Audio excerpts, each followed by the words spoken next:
Buenas tardes. Bienvenidos un día más a estas conferencias que patrocina el Instituto Gemológico Español y que, como siempre, hoy empezamos un poquito más tarde y, por lo tanto, seré más breve tanto en la presentación de los ponentes como en el recordatorio de la conferencia anterior. Nos hablaba Helmut Hoffmann de los ópalos australianos, unas verdaderas bellezas de la naturaleza, que fue la última conferencia que tuvimos aquí, y era gemología pura y dura, desde el punto de vista incluso de la propia minería. Hoy cambiamos, como es costumbre también, y nos vamos a un tema que no es menos importante. Si bien no se trata de la piedra en sí, no se trata de ese material, sí se trata de un aspecto que hoy tiene doble importancia, teniendo en cuenta las circunstancias económicas en las que hemos estado inmersos y todavía de alguna manera seguimos. Y es la protección de esas piedras, de esos realmente tesoros, como aquí se define en alguna parte de la conferencia, que tenemos en nuestras casas, que tienen los joyeros, que tenemos, en fin, en determinados ambientes, y por lo tanto, bueno, es un tema, yo creo que muy interesante, que va a suscitar muchas preguntas y que no vamos a perder más tiempo en explicarlo porque nos van a hablar cumplidamente de todo este asunto. Tengo el gusto de presentarles en esta conferencia, que se titula Protege tus joyas y piedras preciosas, a doña Paz Cubillo Torralba, que es diplomada en Trabajo Social por la Universidad Complutense de Madrid y que tiene, aparte de eso, un máster en Dirección de Centros y, concretamente, desde el año 2013, cuando se incorporó al proyecto empresarial del grupo Invian Guard S.A., Paz se ha orientado en su tarea profesional hacia el desarrollo de un nuevo concepto en España de seguridad privada. Para ello se ha rodeado, evidentemente, de grandes expertos, tanto en el ámbito público, como es el Ministerio del Interior, como en entidades privadas, promotoras de la seguridad y asociaciones profesionales que la relacionan y dan apoyo a este sector. De la mano de Paz Cubillo tendremos ocasión de valorar de qué recursos disponemos para salvaguardar nuestros bienes de forma segura, qué mejoras se han producido en los últimos años y cuál es la tendencia en este sentido. Todo ello apoyado por grandes expertos en la materia, entre los que estarán técnicos de la Asociación Española de Seguridad, AES.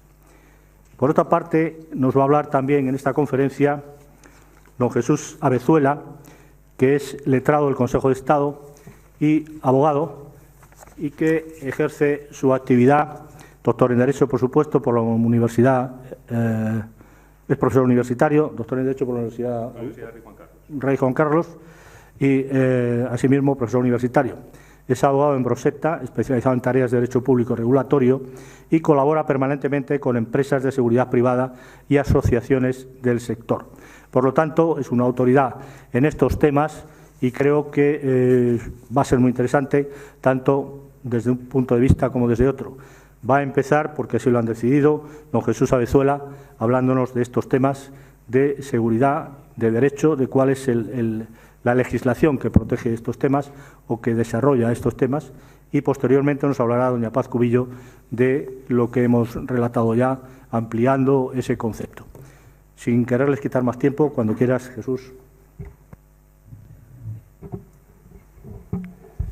Pues muchas gracias. En primer lugar, no solo porque, como decía Stefano Watson, ¿no?, el humanista, lo exigen los más clásicos cánones de cortesía, sino porque, sinceramente, así lo siento. Le doy las gracias a Paz, que me ha invitado muy amablemente a esta conferencia, y, por supuesto, al Instituto Gemológico Español. Para mí un honor dirigirles, en este sentido, unas palabras sobre el régimen jurídico en materia de piedras preciosas, de joyas o, como de aquí se ha dicho en la introducción, la presentación de tesoros.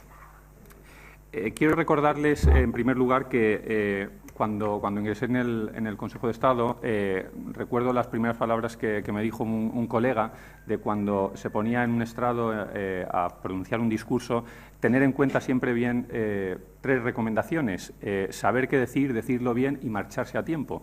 Y en mi caso, pues voy a intentar cumplirlas, estas tres, sobre todo la última, porque creo que andamos bastante justos de tiempo, como aquí se ha dicho, y por tanto, pues al menos la última de las recomendaciones voy a intentar ser escrupuloso.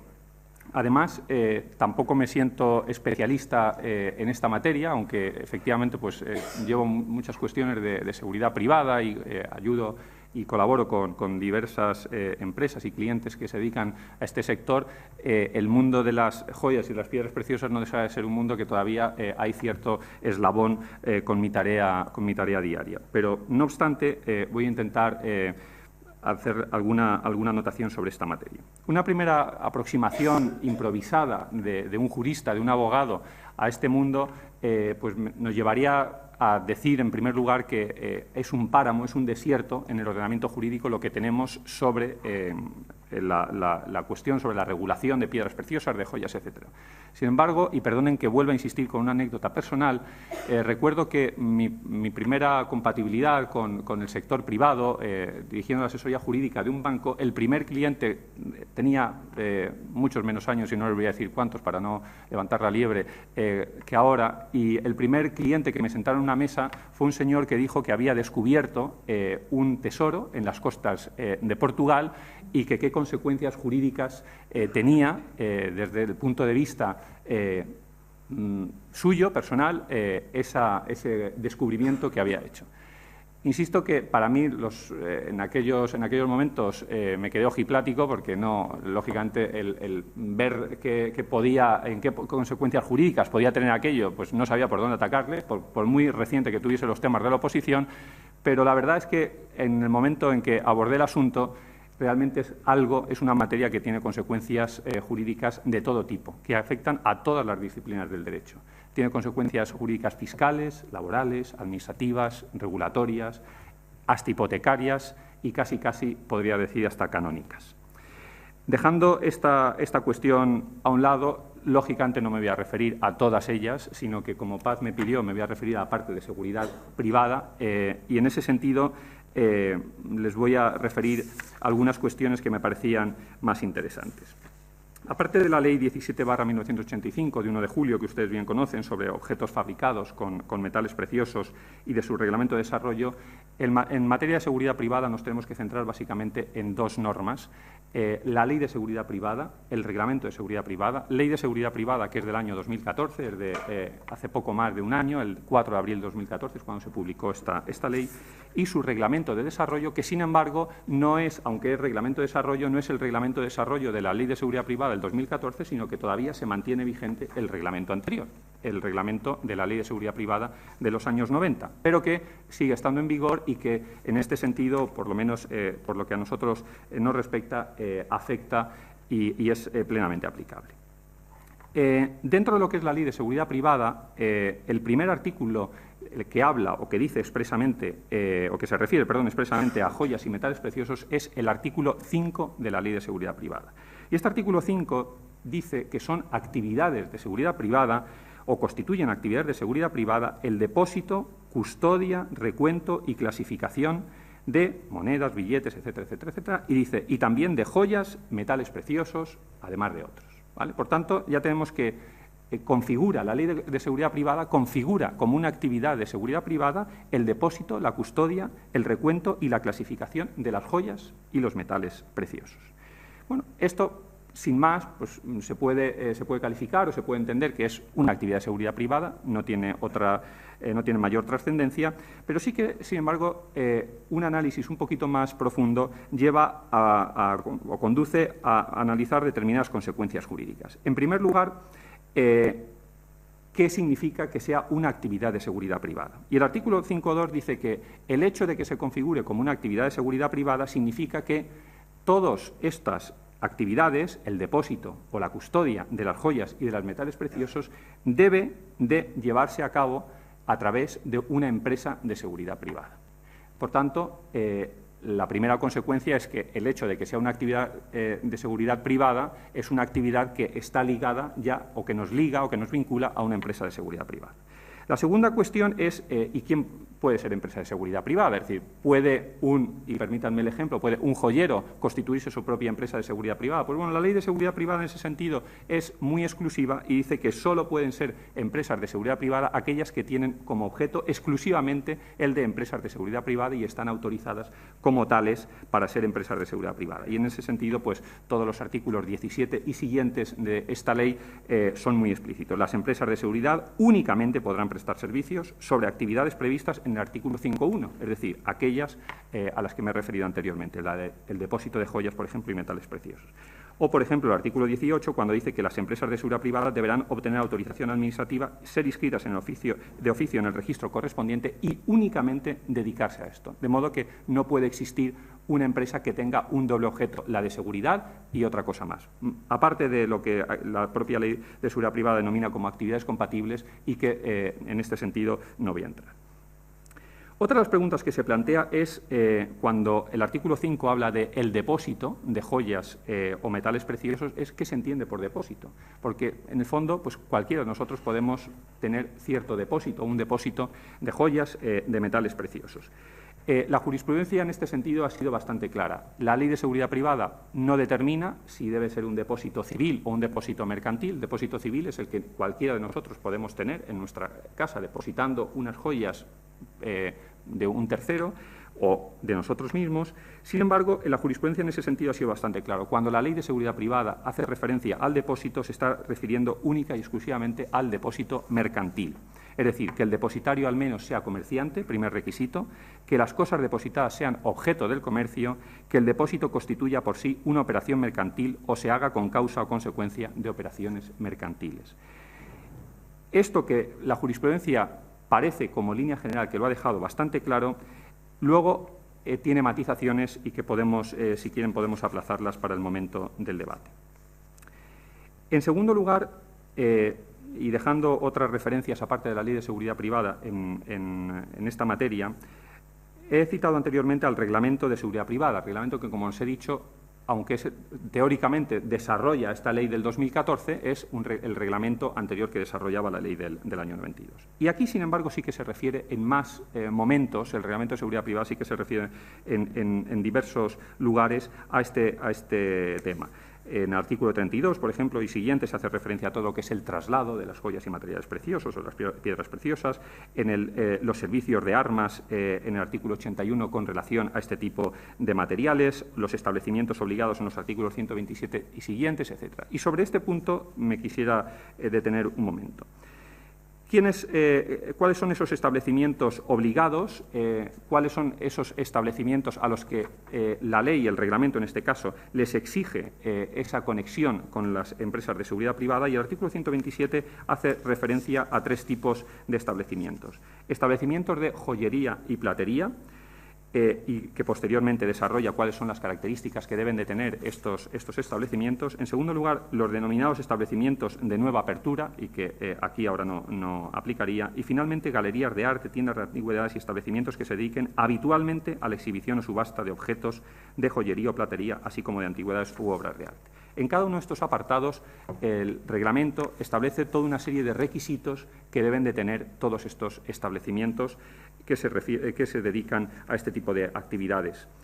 Por ejemplo, en los primeros, en los establecimientos de joyería o platería, uno de esos, entre otros requisitos, podemos citar el de la caja fuerte o cámara acorazada. A su vez, el propio artículo, el 127.1a, determina qué se entiende por caja fuerte o cámara acorazada. Luego veremos que, a su vez, hay otra orden ministerial que desarrolla todo esto, es decir, que la regulación es, en ese sentido, bastante tediosa.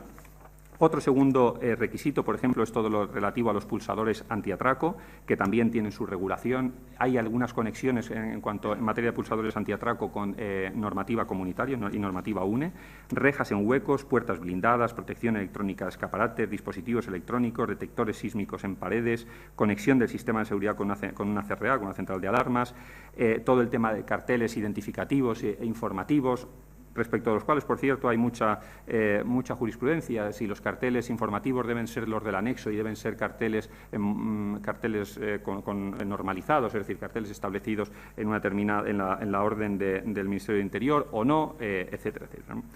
Bien, aparte de todo ello, también el reglamento se refiere a otras exhibiciones o subastas ocasionales y obliga a aquellos establecimientos, a aquellos lugares, incluso a nuestras propias casas, donde en un momento determinado podamos hacer una exposición, que no es una exposición habitual, que no sea una exposición común, sino que es un momento ocasional, etcétera, también obliga al artículo 128 a tomar determinadas medidas de seguridad. Establecimientos, dice, no dedicados habitualmente a estas actividades deberán comunicarlo con una antelación no inferior a 15 días. El reglamento se refiere al gobernador civil. Ahora ya saben que ha cambiado la terminología, ahora es el subdelegado de gobierno o el delegado de gobierno, ¿no? Pues dice que estos establecimientos o estos domicilios deben comunicarlo con una antelación no inferior a 15 días al gobernador, insisto, al subdelegado de gobierno de la provincia donde vaya a efectuarse la exhibición, aunque sea una exhibición para vecinos, aunque sea una exhibición para amigos o aunque sea una exhibición para familiares, como ha dicho alguna sentencia. Debajo de estos ley de seguridad privada y reglamento de seguridad privada existen otras muchas normas. Les hago aquí un paréntesis como anécdota. El Conseil d'État leía esta mañana, el Consejo de Estado francés, que en Francia ha detectado que hay 10.123, si no me equivoco mal, 10.123 normas jurídicas en su ordenamiento jurídico y quieren reducirlas a 150 cuerpos normativos, ¿no? En España se multiplica por 3, es decir, tenemos más de 30.000 normas jurídicas. Bueno, pues la seguridad privada en ese sentido no se queda detrás y seguridad privada tiene, toda la regulación de seguridad privada tiene un número de normas importantes, es decir, hasta 73 normas jurídicas regulan esta materia, la materia de seguridad privada. Es decir, que es una cuestión compleja y difícil de abarcar. Pero al margen, cierro paréntesis aquí, al margen de la ley y del reglamento, por citarles también alguna de esas muchas normas que afectan esta materia, sería conveniente tener en cuenta la orden del 2011, una orden que entró en vigor el 18 de agosto del 2011 y que establece algún desarrollo sobre el reglamento de seguridad privada y qué es lo que se entiende como cámaras acorazadas, puertas blindadas, etcétera, etcétera. En ese sentido, para los que tengan interés en esta materia, les recomiendo la lectura de los artículos 17 y siguientes, donde verán el galimatías de remisiones de se entiende por cámara acorazada aquella cámara, etcétera, etcétera, etcétera, de acuerdo con los parámetros del artículo 9. El artículo 9, a su vez, remite al artículo 4, el artículo 4 remite, a su vez, al anexo 2, en definitiva, un verdadero, como les decía, galimatías jurídico. Quizás, y por ir terminando, les quisiera contar dos cuestiones relativas jurisprudenciales que, bueno, pues que en algún momento han planteado algún momento no, que permanentemente plantean alguna cuestión. Son dos cuestiones muy distintas. Una de ellas son las instalaciones, todo lo relativo al registro de imágenes que conocerán en materia en las joyerías sobre todo, y en ese sentido la norma UNE dice que tales instalaciones contarán, cuando me refiero a tales instalaciones me estoy refiriendo a todos los que se refieren a cámaras acorazadas, etcétera, en las joyerías, dice tales instalaciones contarán entre sus elementos con un sistema de registro de imágenes con las características recogidas en el artículo 4 de la presente orden. El artículo 4 dice que la parte destinada al registro de imágenes de los equipos o sistemas que se instalen deberá estar ubicada en el interior de la joyería, en lugares no visibles por el público. A su vez dice el artículo 4, estos equipos de registro de imágenes deberán además estar conectados permanentemente al sistema de seguridad de la entidad. Bien, la pregunta que se ha planteado, insisto, en sede judicial muchas veces es ¿hasta qué punto todas estas obligaciones que vienen establecidas por la orden ministerial de 2011 y que son obligaciones muy superiores al estándar establecido por el Reglamento de Seguridad Privada son legales?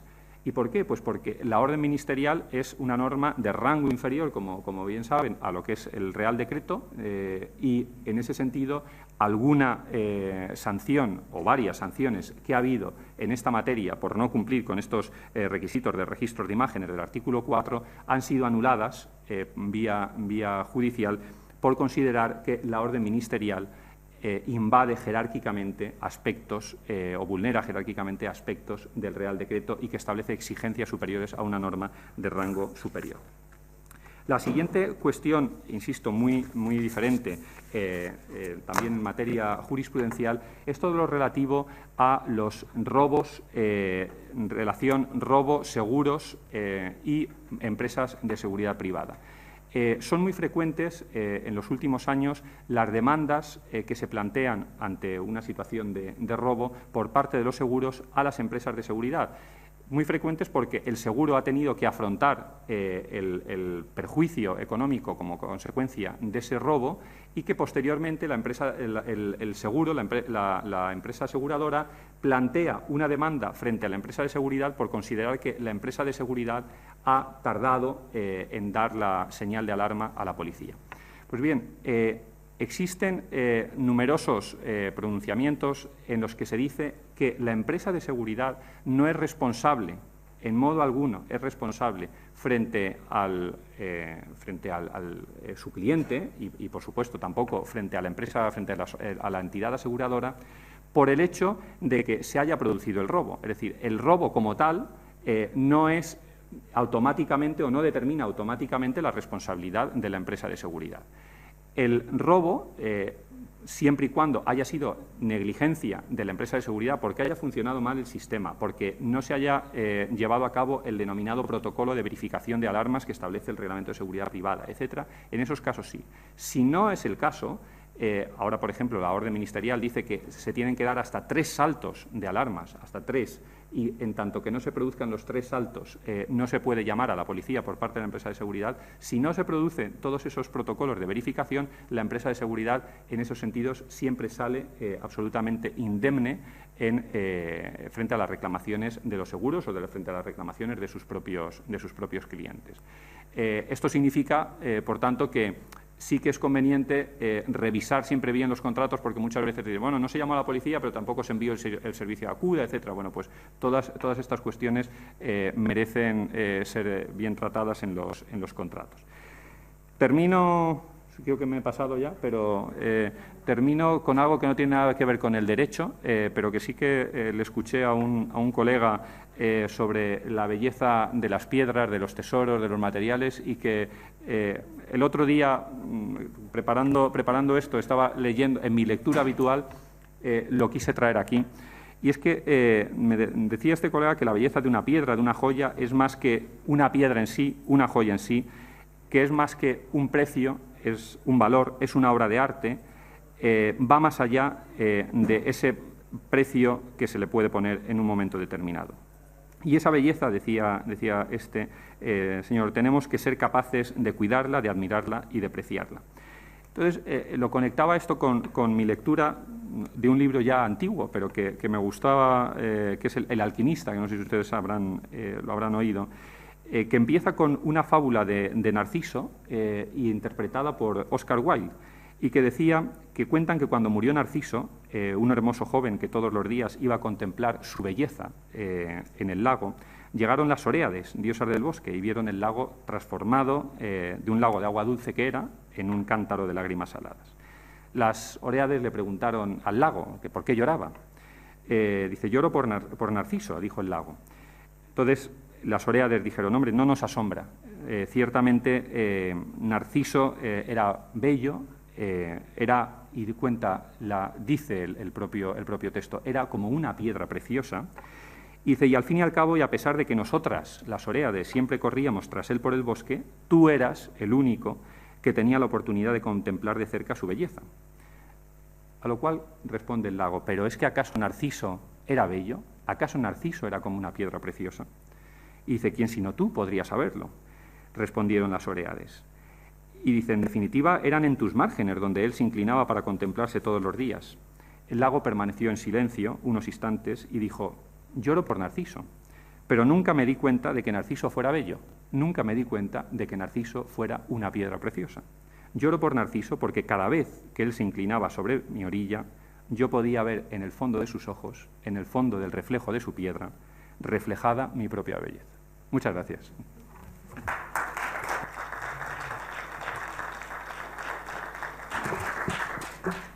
Bueno, pues muchas gracias, Jesús. Yo agradecer a Jesús la intervención y que nos acompañe en esta conferencia y, por supuesto, a Enrique Marcos, que ha confiado en nosotros para esta conferencia tan distinta a lo que creo que están acostumbrados.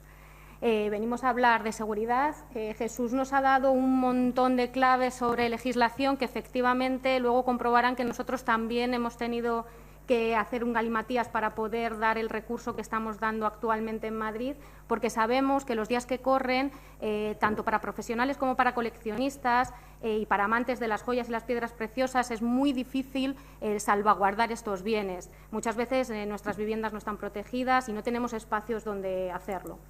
Nos encontramos en las noticias, estas son las noticias muy actuales, diariamente encontramos noticias como la del 4 de mayo, aquí en Madrid, de la calle Serrano, a plena luz del día, roban en una joyería, se llevan una cantidad de… Además, son encapuchados, entran, en menos de 10 minutos roban, también, pero no solo aquí en España ni en Madrid, también en Francia acaba de pasar, me parece que ha sido ahora mismo el día 13 de mayo, en Cannes, han entrado en, si no tengo mal el dato, han entrado en la firma Cartier y han robado una cantidad de 17,5 millones en relojes y joyas. Y muchas otras veces nos enteramos de estos robos, tanto a particulares como a comerciantes, pues porque tenemos noticias en la prensa o oímos noticias donde nos dicen han detenido a… Pues entre estas detenciones se encuentran muchas veces simplemente 4 personas que se juntan y la última, por ejemplo, en toda España, pues utilizaban todo el material que tenían de sus oficios diarios, pues como bridas, con eso ataban a las personas, con eso asaltaban las casas, tenían incluso barras por un tema de fontanería donde abrían las cajas fuertes de los domicilios y así es como nos vamos enterando todos de las noticias que van pasando, pero que son a diario. El Ministerio del Interior también nos da todos los datos, nos mantiene informados y el robo, por ejemplo, en viviendas en el año 2014 ha superado los 121.000 robos en las viviendas. Nos dice también que ha habido más de 6.230 tentativas de robo en establecimientos y viviendas, y si nos fijamos en el dato que nos da el gremio de joyeros, relojeros y plateros de Madrid, en la Comunidad de Madrid este año ha habido un total de 85 robos a joyerías, eso sí, 5 de ellos en grado de tentativa que no se han llegado a consumar. Estos datos nos dicen que hay un aumento en el robo de viviendas desde el año 2007 de un 70%, aunque bien es verdad que hemos bajado, aquí lo que les he querido mostrar en esta gráfica, la línea azul corresponde al año 2013, es la estadística de toda la delincuencia registrada en España por datos del Ministerio del Interior durante todo el año 2013 y el 2014, y efectivamente aquí en estos piquitos, en los robos con fuerza, podemos ver… uy, no sé qué es eso. Podemos ver que hay un pequeño descenso, igual que los homicidios, pero realmente todavía no vamos viendo un gran descenso en robos, tanto violentos, tanto en viviendas como en comercios. Me parece que la media que ha bajado en el año 2014 en esta gráfica en total ha sido un 3,6% respecto a otros años. Sin embargo, y aquí sí que con Jesús podía ver exactamente cuando hablaba de la norma del 2011, si ven en esta gráfica la estadística de inseguridad de la Comunidad de Madrid en cuanto a robos en joyerías, en la Comunidad de Madrid se produjeron en el año 2011 un total de 259 robos en joyerías. Respecto a los 85 que hemos estado hablando ahora, está claro que va habiendo durante cada año una disminución clara. ¿Por qué? Entre otras cosas, por lo que hablaba Jesús de el desarrollo de las normativas y concretamente la del año 2011, que donde desarrolla, me parece que son las medidas de seguridad privada, y aquí sí que vemos que esas medidas nos van a dar una mayor seguridad. Pero es que sabemos que los cacos nunca descansan y cuantas más medidas ponemos nosotros, más herramientas tienen ellos para venir y robarnos. Pues conocemos las típicas del escalo, donde ascendiendo a través de unas escaleras o descendiendo a través del piso de arriba o entrando por alguna ventana, siempre entran. ¿Qué hacemos nosotros? Pues construimos verjas y ventanas. ¿Pero qué tienen ahora? Pues taladros silenciosos. Bueno, es decir, cada vez nosotros sacamos nuevas medidas para protegernos y los ladrones y ahora más bandas organizadas lo que hacen es buscar otros medios para robarnos. ¿Qué técnicas de robo están utilizando por si ustedes pueden prevenir? Pues, entre otras cosas, ahora utilizan mucho el tema de los marcadores. Marcadores personales significa que ellos se hacen pasar por algún personal de servicio, nos preguntan por una factura, somos personal de alguna empresa, etcétera, quieren hacernos comparativas y lo que están viendo son nuestros modos de vivir. Así tienen una información que dan a sus compañeros y en un momento dado pueden producir el robo. Otros son simplemente unos pequeños marcadores del tamaño de una moneda que introducen en el marco de la puerta y ellos lo que hacen con eso es saber si la persona ha pasado por el domicilio o no ha pasado en el periodo que ellos determinen y cuanto más el domicilio esté solo, pues más van a acudir. Y luego tenemos, bueno, pues las típicas de forzar las entradas, que desde el taladro silencioso que hablamos, que quitan ellos mismos el bombín, hasta el bumping, que se trata de una llave maestra donde, dando un pequeño golpe, accionan y se levantan todos los mecanismos del bombín, todas las puntas y ellos pueden entrar. O si dejamos las llaves echadas por dentro, que muchas veces decimos, dejamos la llave echada por dentro y ya no pueden meter la llave. Pues con unos imanes, me imagino que tendrán una gran potencia, dan la vuelta, nos abren como si estuviesen desde dentro, tiran la llave y acceden a nuestro domicilio. ¿Qué nos sorprende? Que es verdad que cada vez ponemos más medidas, pero el número de casas que no tienen ninguna medida de seguridad en España es de 4 millones. Ahora mismo las medidas de seguridad más usadas son las puertas blindadas, las rejas o las alarmas. También es verdad que si le preguntásemos en unas encuestas que hacen las compañías de seguros y las compañías de instalación de ciertas medidas de seguridad, si conociesen otras medidas de seguridad, tales como detectores de movimiento, tales como alarmas, etcétera, pues la gente podría ponerlo, pero acompañado también de una gran inversión económica, claro está. Bueno, un dato curioso es que cada 34 segundos, aquí pone minutos, pero son segundos, se produce una alarma por una alerta de robo. ¿Qué consecuencias tiene esto? Pues más allá del perjuicio económico que supone el sufrir algún robo, muchas cosas que tenemos guardadas no es solo el valor monetario, sino muchas veces también el valor sentimental. Eso también es un perjuicio para cada uno de nosotros que además está perjudicando a nuestra salud física y a nuestra salud emocional.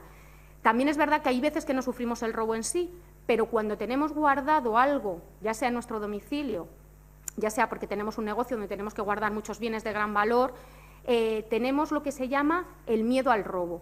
Y hay a muchas personas que eso les produce un tipo de enfermedad psicológica y física. Muchas veces transformamos físicamente esa ansiedad que nos produce el miedo al robo, de alguna manera la estamos son enfermedades psicomáticas, ¿no? Nosotros mismos reaccionamos ante ellas. Por eso aquí también es muy importante el apoyo. Y nosotros desde Grupo Inviam, que bueno, todos habrán cogido la publicidad y habrán visto que somos una empresa de alquiler de cajas de seguridad en una cámara acorazada, pues venimos a sumarnos a esos recursos y a dar a ese apoyo. También muy importante, como hablaba Jesús, del seguro. Pues el seguro, claro, tenemos que tener una gran compañía de seguros que responda por todo lo que nosotros tenemos guardado. Y por los datos que yo he obtenido, el seguro medio, la bonificación de seguro medio por robo en viviendas en el año 2014 ha sido de 1.600 euros, alrededor de 1.600 euros. Lógicamente, necesitamos tener un seguro que cubra, que nos garantice que los bienes que tenemos los tenemos asegurados por el monto que consideremos oportuno.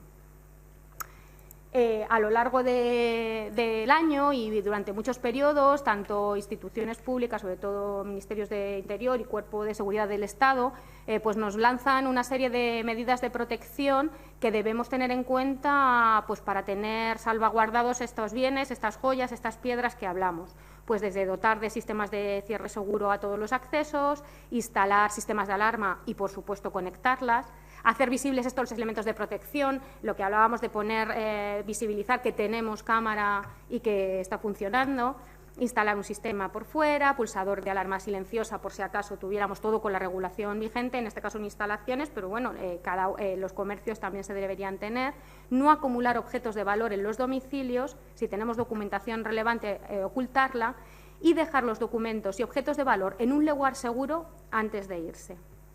Les quiero presentar un vídeo. Antes de ver esto hemos tenido un ligero problema a la hora, entonces lo tengo aquí preparado, porque un vídeo vale más que 1000 palabras. La policía inglesa busca a un famoso ladrón conocido como King Diamond, Rey Diamante. Podría ser el cabecilla del robo en una cámara blindada de Londres. ¿Se oye? La policía británica sigue buscando a los ladrones que han desvalijado la cámara de seguridad de Hatton Garden en lo que se considera el robo del siglo.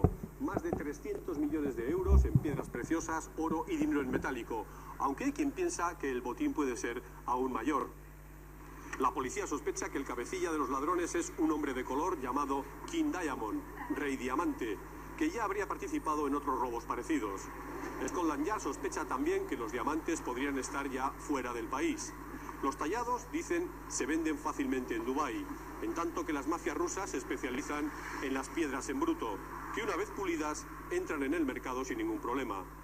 De todas formas, la policía británica ha puesto en marcha toda su red de informadores y trata de atar cabos para saber cómo fue posible que una cámara blindada, con muros de cemento de 2 metros de grosor y puertas consideradas como inexpugnables desde su construcción, fueran perforadas con maquinaria pesada sin que nadie notara nada raro.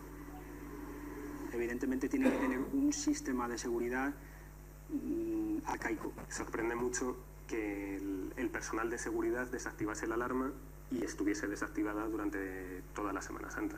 2 días enteros tuvieron los ladrones de Londres para llevarse el botín. En esta empresa, la única en España dedicada en exclusiva al alquiler de cajas de seguridad, tienen claro que la clave es el tiempo. Cada 10 segundos conectan con la central de alarmas. Sería imposible que alguien en 10 segundos fuera capaz de acceder aquí, abrir la cámara acorazada, desconectar la alarma. Su sistema es de grado 8, 1 por encima de lo que establece la ley. Cuanto mayor sea el grado, más tiempo les lleva el intentar acceder hasta el interior. También para los clientes, identificación, huella dactilar y clave de acceso. Solo así se puede entrar. Una vez conseguido, ellas vigilan y ellos detectan cualquier movimiento. No sabemos cuántos hay. Bueno, eso no te lo puedo decir por seguridad. Pero sí que están repartidos por las 3 áreas del recinto. También 3 son las esclusas que hay que pasar. La primera solos y a partir de ahí siempre con personal de la casa. Es para evitar también que alguien se cuele con ese cliente. Y esta puerta de 1.300 kilos y 25 centímetros de grosor es la última que tenemos que cruzar hasta llegar a la cámara acorazada donde se encuentra nuestro tesoro. Si lo conseguimos, 212 cajas nos esperan. Cada una de ellas se abre con 2 llaves y solo durante el horario establecido. Después el acceso queda bloqueado. Y fuera del horario comercial es imposible abrirla, aunque supiésemos el código y aunque tuviésemos las llaves. Un pequeño búnker situado en pleno corazón financiero de Madrid. Desde fuera pasa completamente inadvertido. Bueno, pues esto es Grupo Inviam. Todas las medidas de seguridad que estábamos hablando están concentradas de momento en esta empresa. Desde que abrimos nuestra puerta en Madrid en enero de 2014, es un proyecto muy reciente, somos de momento los primeros y los únicos que tenemos un servicio de alquiler de cajas de seguridad dentro de una cámara acorazada. Lógicamente, toda la regulación y todas las leyes que Jesús nos ha contado, nosotros las hemos tenido que estudiar, las hemos valorado, estamos dentro de esa ley de seguridad privada como establecimiento, como tú comentabas, y desde ahí tenemos unas características muy concretas, porque ustedes no me negarán que el acceso a las cámaras de seguridad bancarias ha sido hasta el momento un acceso muy restringido y poco fácil para los clientes. Es decir, las condiciones que tienen realmente son bastante difíciles para los clientes. Nosotros tenemos una primera condición, que es la inmediatez. Desde el mismo momento que se necesite la caja de seguridad, cualquier persona con esa necesidad física o jurídica puede acceder a nuestra oficina. En ese momento valorará el tipo de servicio que ofrecemos, las condiciones, y si está de acuerdo con las condiciones, paga la cuota correspondiente, podrá empezar a hacer uso del servicio. Por otro lado, nos adaptamos a las necesidades de cada uno de nuestros clientes. Nos adaptamos de 3 maneras. Primero, en el tiempo. Desde una semana porque pasemos, hagamos un congreso aquí en Madrid y tengamos que tener una localización segura donde guardar las piedras en un momento determinado, pueden acceder desde una semana hasta un año con diferentes tipos de contrato, mensual, trimestral, semestral, es decir, según la necesidad del cliente, así podrá contratar. En distintos tamaños de caja, tenemos compartimentos de 3 tamaños diferentes y además la cámara acorazada tiene un espacio diáfano muy grande, suficiente para guardar cualquier otro bien de interés que sea de un tamaño fuera de lo que tenemos en las cajas. Y tercero, el tema de titulares y autorizados. En cada contrato, cada cliente podrá tener como titular una persona física o jurídica, a nosotros nos es igual, y puede haber varios titulares y varios autorizados en el contrato, que con cada cliente particular valoraremos este tema. Por supuesto, las condiciones de seguridad, no solo cumplimos toda la legislación vigente en materia de seguridad en este sentido, sino que en el tema de los grados superamos todo, tenemos todas las medidas de seguridad están un grado por encima de lo que marca la normativa, lo que exige la normativa en este momento. Como ejemplo, si la cámara acorazada, la normativa nos dice que tiene que ser grado 7, el Grupo Inviam tiene instalada una cámara acorazada de grado 8. Y si nos dice que la central el sistema de seguridad tiene que ser de grado 3, nosotros tenemos un sistema instalado de grado 4. Como decían en el vídeo, es imposible que en 10 segundos, conectados con la central de alarma, nadie pueda entrar a nuestra zona de seguridad.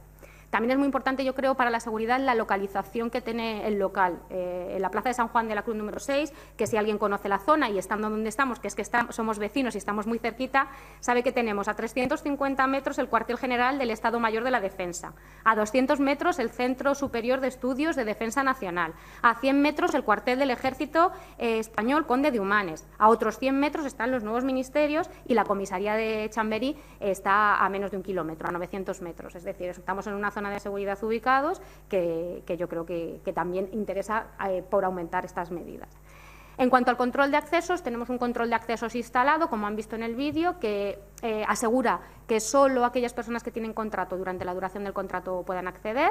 Este control de accesos es electrónico y físico y asegura que nadie que no tenga contrato en vigor pueda acceder a nuestras instalaciones, según las condiciones de acceso que tengan, según lo que hemos valorado de titulares autorizados, pues así también lo tendremos. Titulares y autorizados, lo que ya hemos venido hablando en cuanto adaptado a las condiciones, no se cobra por tener un número determinado de titulares ni autorizados, es decir, a nosotros nos es lo mismo una sola persona como titular que 2 titulares más 3 autorizados. Ahí no tenemos ningún problema. En cuanto a las visitas, exactamente igual, tenemos un horario comercial más amplio que el que ahora tenían los bancos.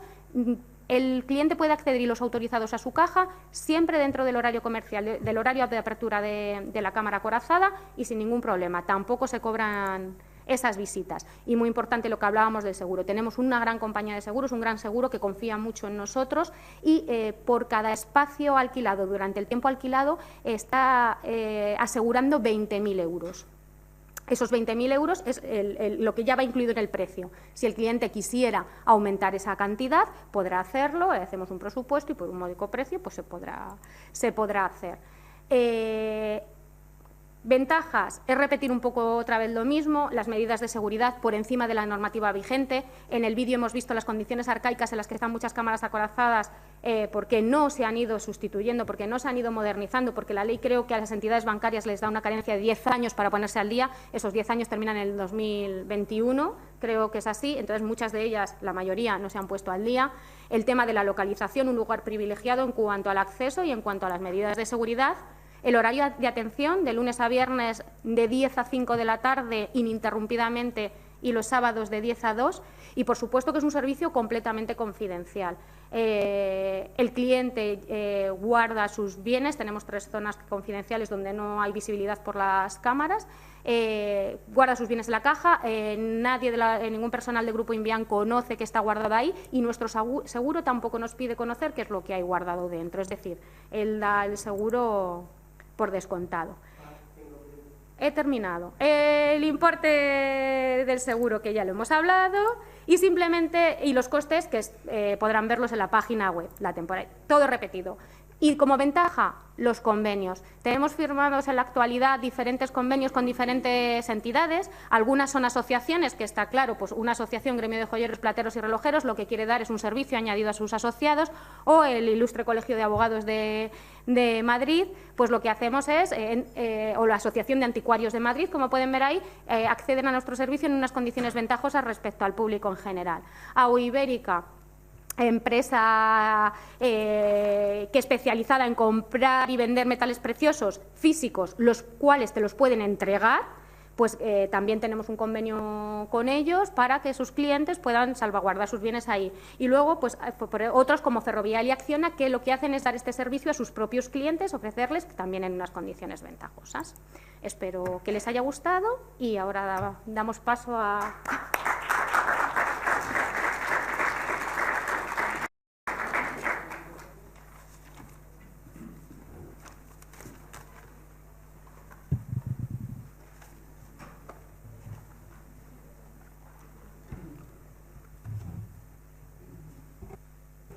Muchas gracias, Paz. Muchas gracias, Jesús, por esta intervención que nos clarifica un poco todo lo que concierne a la seguridad en general, sobre todo de protección de estos bienes que son pues realmente corrientes en muchos casos.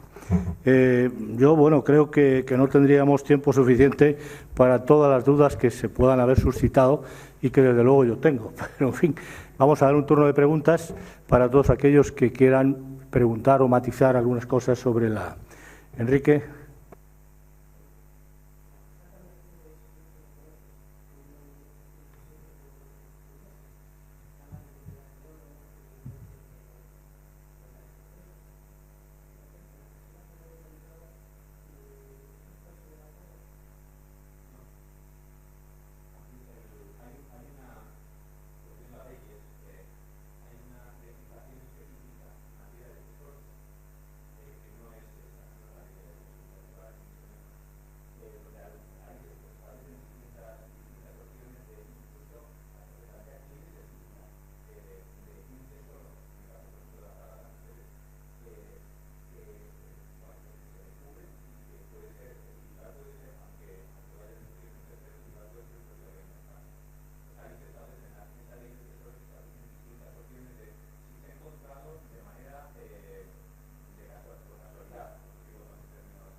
¿Alguna pregunta más? Bueno, pues entonces llenaré yo este hueco preguntando alguna que, en fin, me preocupa un poco, y es en el caso de la seguridad privada y particularmente la seguridad domiciliaria. Pues hoy día muchas personas tenemos una seguridad en casa a base de cámaras, alarmas, etcétera, ¿no? Pero he oído que también se da la circunstancia que cuando se produce un robo, pues se duda, o por parte de la compañía a la hora de abonar la cantidad asegurada, pues se duda de que la alarma estuviera puesta o no. Entonces, esa capacidad o esa presunción de veracidad de la compañía es superior a la del cliente, en cuyo caso parece ser que hay dificultades, o que hay personas que han tenido dificultades para cobrar ese seguro. Pues no, es que cuando ha salido usted de casa no ha conectado la alarma. no, mire usted que sí, no, yo le digo que no, y como yo controlo la centralita, pues no. Entonces, claro, el seguro no, si no tiene usted conectada la alarma, pues no le pagamos, ¿no? Vamos a ver.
¿Perdón?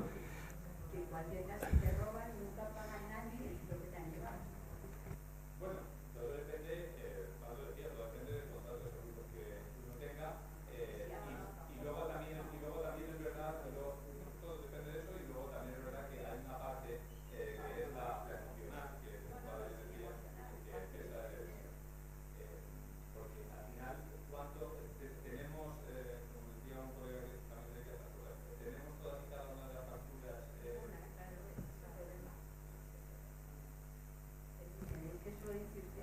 Bueno, en cualquier caso, acerca de esto de las facturas, sí, por cierto, y yo voy a meter nuestra cuña publicitaria, efectivamente, es que para eso están los certificados de las joyas o de las piedras preciosas que, entre otros laboratorios, el Instituto Gemológico tiene y que... ¿Perdón? ¿Cómo que no está valorado? No lo entiendo. Sí, claro. Oh, sí. Una cosa es el certificado y a continuación la tasación de esa piedra en función del certificado. Es un certificado por tal, solo sirve para identificar la piedra, pero la tasación va inherentemente unida a ello. Nadie certifica para saber lo que tiene, sino también para saber cuánto vale. Evidentemente, si no tiene la factura, pues se va a hacer un certificado, digo, esto es un diamante de esta calidad y en base a eso, esto tiene un precio. Y esa es la tasación. Por una parte, las características y la tasación. Esto es una cosa que hoy día, o cada vez se va haciendo más necesaria, pues en caso de robo, y no solamente eso, en otros casos muy diferentes, ¿no? Como pues el caso de herencias, etcétera, tal. Es una cosa imprescindible. Pues la policía lo primero que pide cuando va a presentar una denuncia a alguien es, bueno, ¿pero usted qué le han robado? Pues mira, no sé, era una sortija que tenía esta pinta, la otra, no, pero bueno, ¿tiene usted una fotografía? ¿Tiene algo, un documento que justifique? Pues no, pues entonces es como nada. Lo cual siempre es interesante.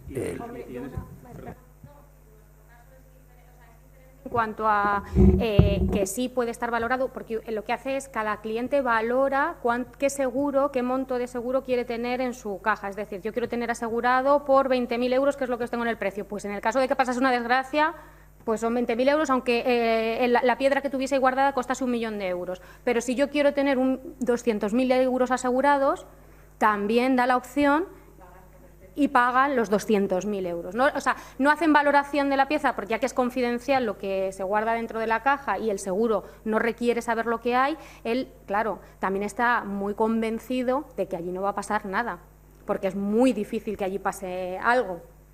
O sea, quiero decir, tenemos claro, el seguro está porque puede, en cualquier caso puede pasar, pero lógicamente las condiciones de seguridad son muy altas. Entonces el seguro dice, titular X tiene 200.000 euros de seguro en esta caja, si mañana hay una desgracia, aquí están los 200.000. O sea, no valora, que también está, vamos, que no quita, o sea, porque no quita, porque luego esa piedra, esa joya la podrás vender y tendrás que tener una tasación, etcétera. Una cosa no quita la otra, pero bueno, que en este sentido es diferente, porque yo entiendo que en el hogar luego te hacen una valoración general de cuántas joyas tiene y si supera no sé cuánto lo tiene que tener en una caja. Pues, por ejemplo, también que sepan que si trasladan parte del género que tienen en su casa a una caja de seguridad, que valoren el precio y valoren la comparación, su seguro seguramente se verá muy disminuido. Por abundar en la cuña publicitaria para que esto esté moderador, en un eventual juicio, desde luego ya ante la ausencia de facturas, porque efectivamente el informe pericial de un instituto tecnológico, por ejemplo, es muchísimo más valioso para el juez que un informe pericial de parte.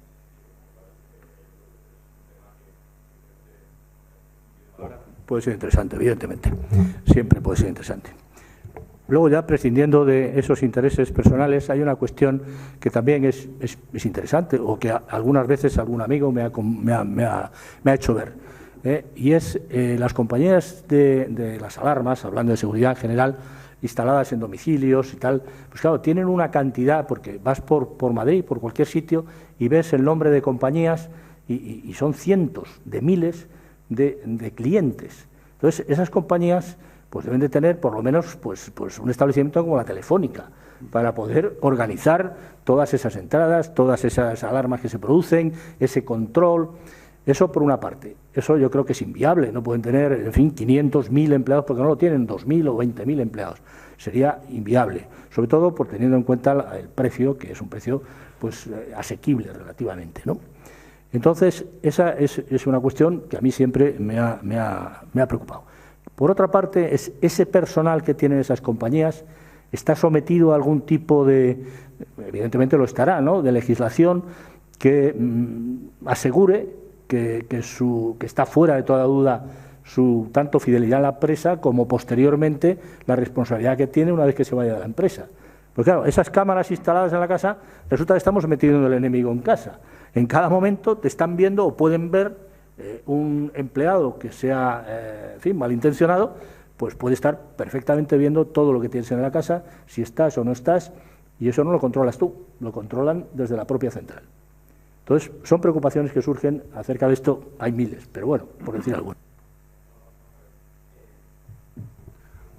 Yo no trabajo en una empresa de seguridad, por tanto no voy a defender a las empresas de seguridad. Lo que sí que puedo dar fe es en las muchas veces que he defendido profesionalmente a las empresas de seguridad, es que a pesar de ser un mundo muy atomizado y haber cientos de empresas de seguridad, las empresas de seguridad serias y que son las que habitualmente vemos pues en los carteles informativos de que pues este domicilio está vigilado por, y no digo nombres, tienen sus centrales receptoras de alarmas, es decir, aquellos lugares donde se reciben todas esas alarmas son centrales receptoras fiables. Son centrales receptoras donde técnicamente están preparadas para asumir miles y miles de clientes.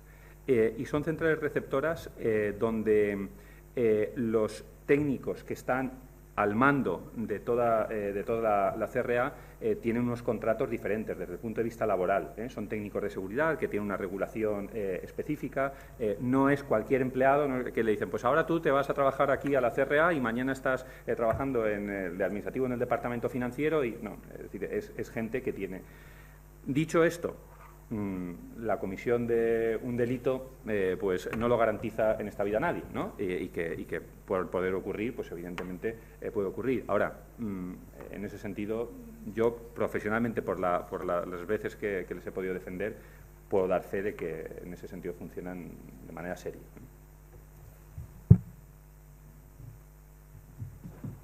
Bueno, nos quedamos un poquito más tranquilos, ¿no? Lo cual no deja de haber pues una pequeña duda.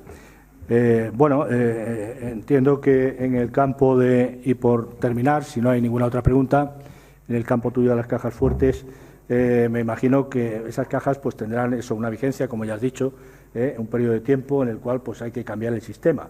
Todos, o los que algunos tenemos alguna caja fuerte, pues evidentemente se quedan obsoletas con el tiempo.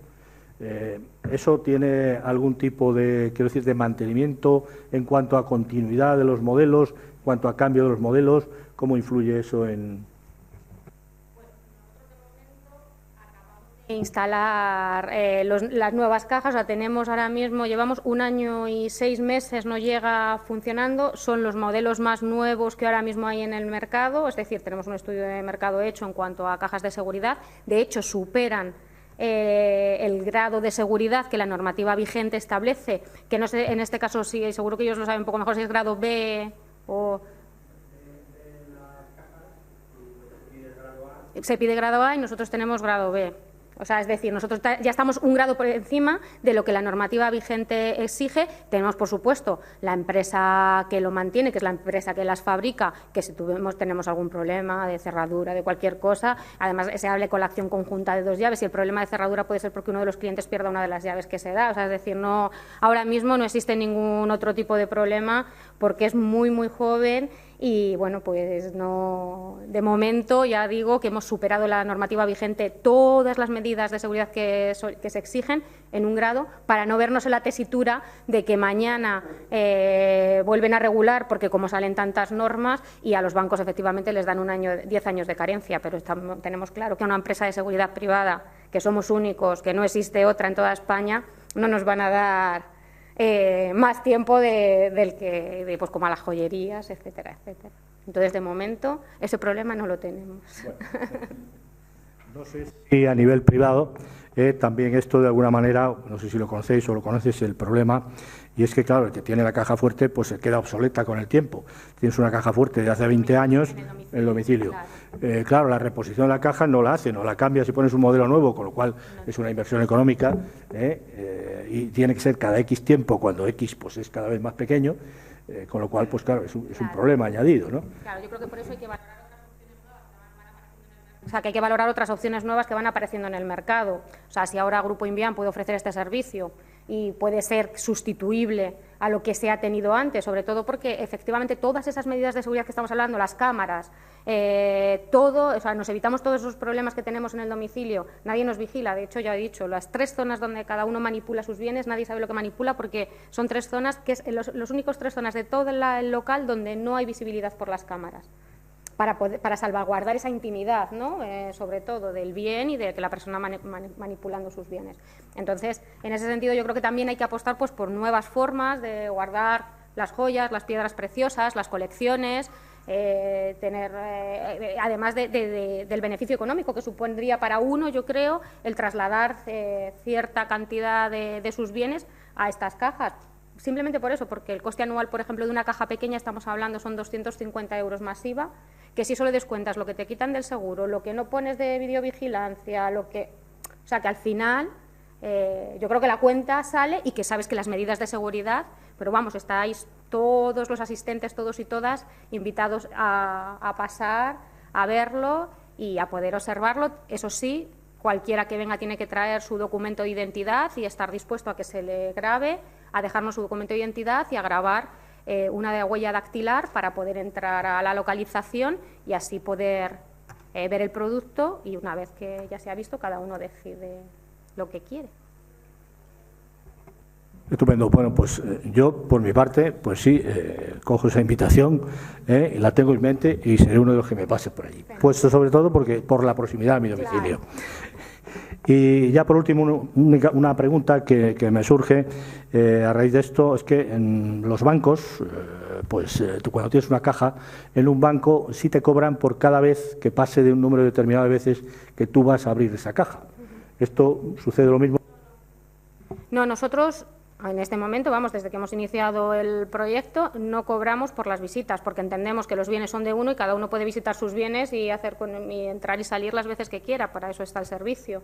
Entonces, eso sí, solo dentro del horario de apertura de la cámara acorazada, que aunque nosotros estemos dentro de la oficina trabajando, si la cámara acorazada está cerrada, es que no, eso es inamovible. Es decir, las medidas electrónicas no nos permiten la apertura de la caja de seguridad fuera del horario establecido, que es de 10 a 5 de lunes a viernes y los sábados de 10 a 2, guardando ese periodo de mediodía por si hay algún comercial que necesita, alguna persona con algún establecimiento que cierra a mediodía y quiere pasar, y los sábados, pues si hay alguien que trabaja durante la semana, pues que tenga también acceso en ese sentido. Muy bien, pues muchas gracias. Jesús y paz, paz y Jesús, por habernos ilustrado en este tema, que creo que es muy interesante y que merecería pues una sesión bastante más larga, evidentemente, sobre todo por el fárrago tan tremendo que hay de legislación y que, salvo siendo especialista, los demás nos quedamos bastante cortos en el tema. Muchas gracias de todas formas, enhorabuena por vuestra charla. Les despedimos con un fuerte aplauso y esperamos verles aquí otro día. Antes de marcharnos, recordarles que la próxima conferencia del martes 26 es también muy interesante, superstición y religiosidad en la joyería española, que nos dará doña Raquel Sigüenza Martín, que es doctora en Historia del Arte por la Universidad Complutense de Madrid y perito judicial en antigüedades. Muchas gracias y espero verles el próximo día. Buenas tardes.